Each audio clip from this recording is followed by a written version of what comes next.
guys, welcome back. This is Aidas. Thank you so much for joining us. I would really like to thank you guys. We've hit 100 subscribers on our YouTube channel. I'm super grateful to you all for watching. We've got so much great content coming out. Now, we've had the steels go in just the other day. We're actually on a cold Saturday morning filming this for you, and it's coming out tomorrow on the Sunday. So we're literally just trying to get all this content out for you as it's happening, so you can really see what's the progress like here. So what I want to do is, some of you asked for some numbers and like the pricing and costs, so I'm going to cover some of them with you. So come on outside and I'll show you the massive steel just gone in yesterday. Hi guys, so we've got it in here. So it's a bit of a monster of a steel, isn't it? As expected, a team has actually asked me to come in and at least help them carry it from the front into the back garden. It was a bit of a mission. There was 6 of us actually moving it, 5 to 6 of us at one time, and yeah, it actually went in really smoothly. We've managed to kind of get a good technique to kind of bring it in, and it's all in now. So I'm really pleased with the progress the guys made yesterday. It took them the whole day to do the install. Now, generally speaking, I mean, this steel is 600 kilos plus you got another steel bolt onto the back of it. So we've ordered 4 steels in total. There's going to be 2 more steels for the back over the gears to support a new structure there, and we've paid £1,500 for the steels. Now, labor wise, we've had 4 guys here working, so we're looking £400-500 on the labor side of things. So we've kind of say we've installed this for about £2,000 now. Now, if you were doing it, generally speaking, you'd pay quite a bit more for that. You'd probably be looking £3,000 upwards, generally speaking, especially for a massive steel like this in here. So we managed to keep our costs down. Now, in terms of costs, we actually use a lot of local people, a lot of local businesses. So for example, these genies, which are used to actually lift the steel up. So when the steel is brought in, you get the genies under, and then you have 2 people on each side lifting it up nice, and then you can actually align it and slide it in afterwards. Now, we managed to hire these for £75 per genie for a week.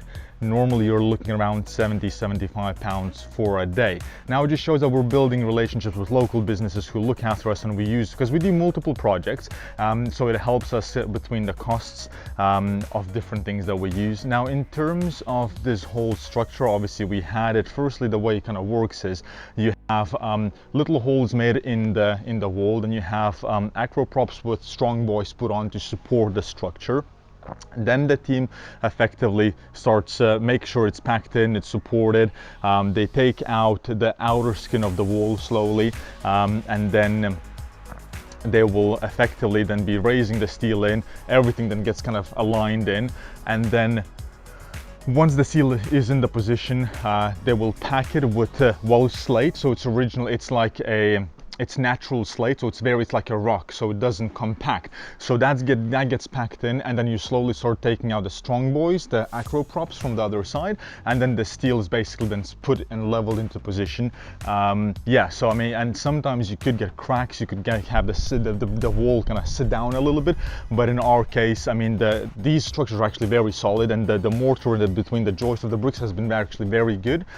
So we were very lucky to make sure that everything stayed in place. It's gone in really smoothly. Obviously, you've got the pillars on both sides that are supporting this. We're leaving the genies in now until the steel sets, and then once basically then the rest of the gaps will be packed with concrete and cement, and yeah, so that's good going. Just a little bit of explanation on how that goes in. In terms of the progress from last we've had the floor go in. So what we've done actually here for you, the makeup of the floor. So we have, because this is on clay, this whole house is sitting on clay, we had around 6 inches of hardcore. So this is a type 1 MOT hardcore in terms of construction side. Then once we have the hardcore, we have the backer to really kind of compact the gravel and the hardcore. Then you have about 1 inch of sand across, so to make sure that it doesn't penetrate the damp proof membrane. Then we have the membrane, and then we have the 4-inch PIR insulation, which is this. Quite expensive. These come in around £55-60 a sheet, and we use 6 of them here. Then again, you have another layer of the membrane, and then we have concrete. And the concrete, obviously here we had around 3 cubes of concrete, so we had about 5 inches roughly of concrete. Cost wise, you're looking, we've used 4 bags of gravel here, about 36 pounds a ton of like a builder's bag, about half a bag of sand, which is around again about 36. The membrane's actually quite cheap, installation's quite expensive, and the concrete comes in around 100 pounds a cubic meter. You normally pay about a bit more for the first cubic meter, about 140, and 100 pounds or so, give or take, on your suppliers.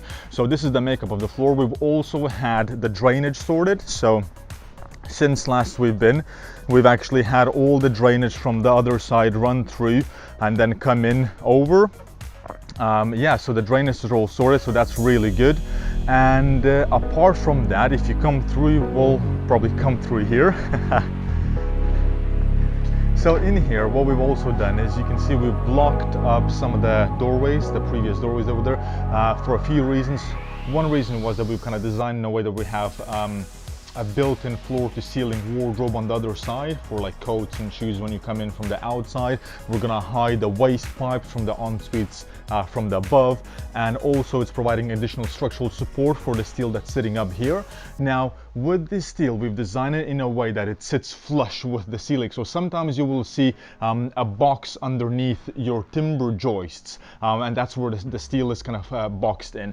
In this case, we've had the main steel that's well kind of connected to the main steel here. You've got a plate welded to it, and the joists effectively sit on the plate. So what we're gonna have is, now we've got it ready so we can get the new joist installed over this way, which will provide the new space effectively for the new bedrooms being done there.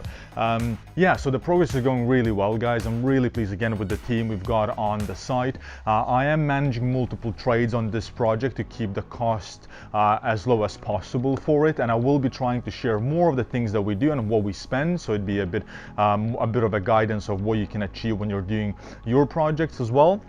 Now, I have to say, a lot of people are looking after us on this project because we are doing multiple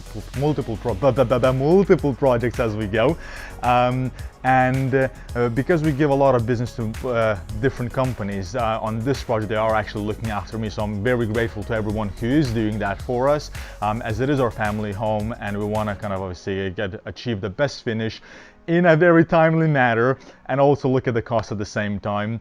Timelines, actually, we're looking at getting everything from the very start of the project, when we actually started, to pretty much the finish of it within about 4 months. So we're quite ambitious with it. Now you're gonna hold me to account on that. My wife is definitely holding me to account on that. But I'm sure we'll be able to manage it. We might have a bit of snagging left. The garden, the front might not be fully finished because we're gonna have a new drive. We're doing some incredible stuff with the garden, which I'm gonna be planning.